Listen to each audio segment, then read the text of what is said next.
For all those who still have to deal with that crazy uncle over the Christmas season who insists that human emissions of the gas of life, or carbon dioxide, are causing dangerous global warming, fear not, the solution has arrived. It is called climate hustle, and it masterfully debunks the claims of the climate cult, as many experts now refer to the alarmist movement, like no other resource produced thus far.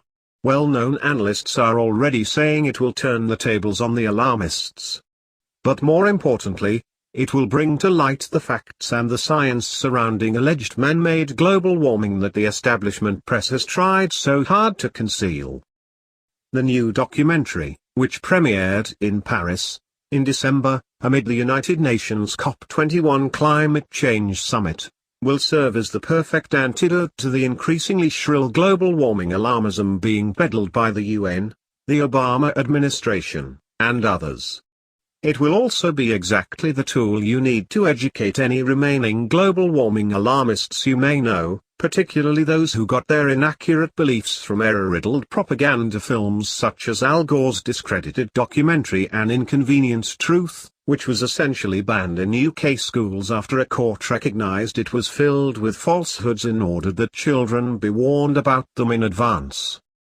Indeed, Climate Hustle, with climate realist Mark Morano of Climate Depot serving as the host, even uses some of Gore's own tactics in exposing the anthropogenic, man-made, global warming theory, minus the falsehoods and misleading propaganda. Among the best scenes in the entire film is when Morano uses a construction elevator, mimicking Gore, to travel upwards while exposing inconvenient science omitted from Gore's propaganda film. Gore used a similar scene to promote his discredited theory about CO2 driving global warming. Some 94% of poll respondents on Morano's ClimateDepot.com webpage said Climate Hustle was the anti-inconvenient truth. Among the film's most important contributions to the climate debate, Morano allows alarmists to speak for themselves throughout the documentary. Climate Hustle is packed with clips and interviews of alarmist politicians, experts, celebrities, and scientists bloviating about alleged man-made global cooling, warming, the supposed urgency of doing something about it, and more.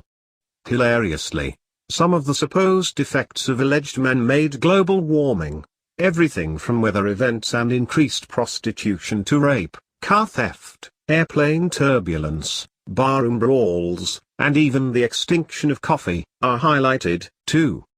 The humor throughout the film is absolutely fantastic, making it perfect to watch with others of all political persuasions. Morano also catches some climate alarmists involved in blatant, demonstrable deception. Another excellent point brought out in the film is the fact that the climate industry has a terrible track record, ranging from its failed predictions of a new man-made ice age a few decades ago, to more recent pronouncements that ended up being proved just as ridiculous. The documentary exposes what alarmists want hidden, the fact that they have been wrong about virtually everything, and still are. For instance, alarmists and the UN predicted less snow and less cold. But when record snow and cold arrived, increasingly outlandish alarmists, including Obama's science czar John Holdren, a former global cooling alarmist and proponent of a planetary regime and coercive abortion, sterilization, insisted that the record snow and cold were caused by global warming. Seriously. Narrating the film, Morano goes through a wide range of such examples, and the changes in alarmist terminology that have accompanied the silliness: global cooling, global warming, climate change, global climate disruption, global weirding, and so on. That way, as the film shows, no matter what happens, heat, cold, snow, drought, rain, floods, tornado, hurricane, storms, no storms, etc., can always be blamed on evil humans and their evil CO2 emissions. The pleas in the film by politicians and others for climate action that must happen this minute, this week, this year, or whatever, supposedly to prevent an imminent climate catastrophe, only become more humorous and entertaining in that context.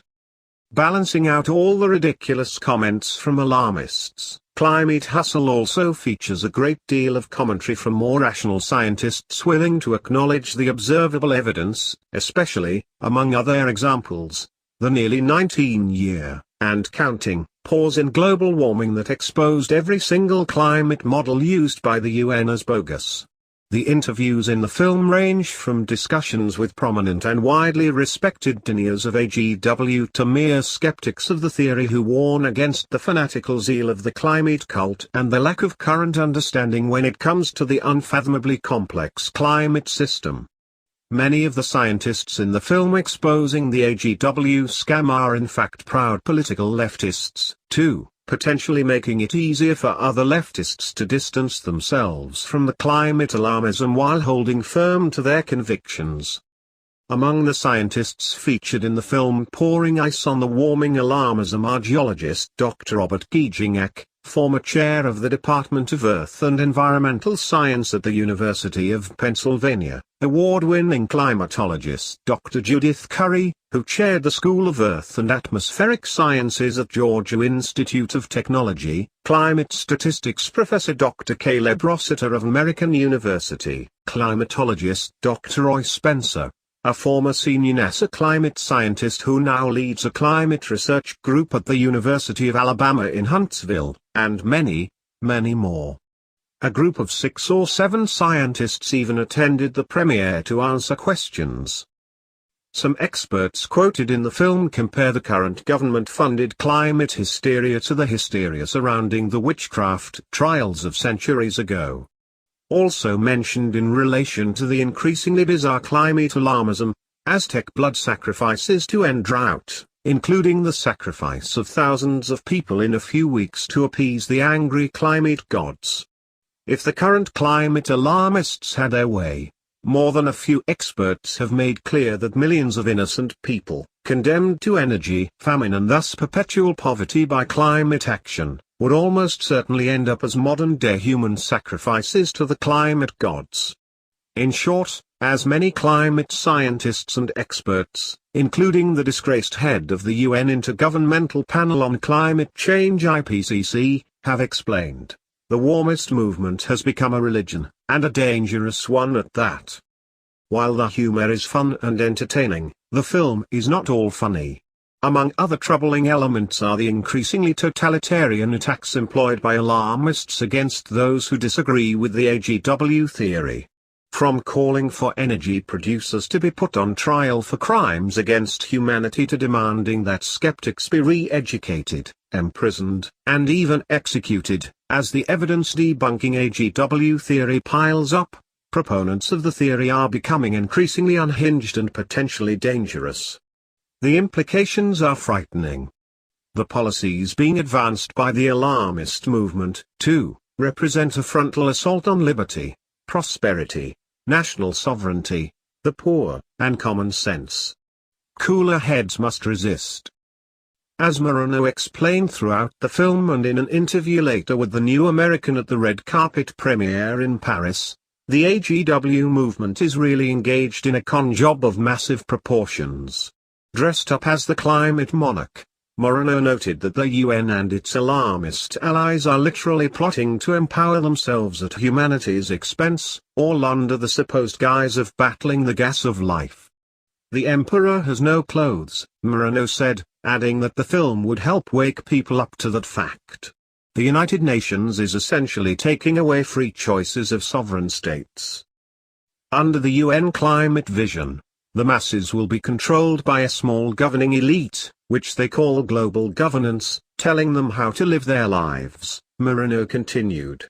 And international wealth redistribution to governments ruling poorer nations is the key to getting those governments to sell out their people, he added, blasting the UN for its efforts to create a climate monarchy. From central planning to energy restrictions, the plan is for unelected and unaccountable forces to govern humanity.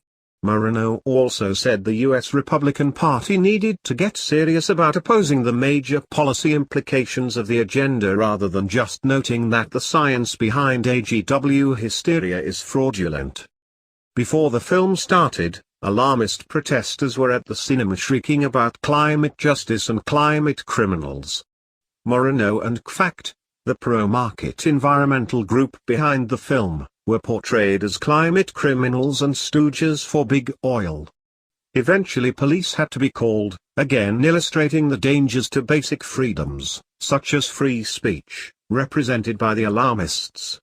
In typical fashion, though, the warmists were on the warpath long before the film even premiered. Greenpeace, for example, released a screed a month before the documentary was released claiming Climate Hustle was a science denial movie apparently aimed at making Moreno rich. How Greenpeace would have known that, since the film was not even ready yet, was not immediately clear. The numerous scientists in it would likely disagree with Greenpeace. Ironically, though, the New American had a chance to interview Greenpeace co-founder Dr. Patrick Moore, also featured in the film, while in Paris. He made clear that the climate alarmists were not only wrong about the science, but they were putting the lives and livelihoods of billions of people at risk to pursue their anti-human agenda, essentially, destroying industrial civilization and crushing liberty. As if to confirm the thesis, Greenpeace activist Connor Gibson concluded his anti-climate hustle ramblings by suggesting Moreno and other climate deniers might be prosecuted by the Obama administration for refusing to genuflect before the climate movement's increasingly discredited dogmas. The audience loved the film, cheering and clapping enthusiastically at the packed cinema premiere. Afterward, scientists and experts from around the world answered questions from attendees. Climate Hustle should be available in the United States by 2000.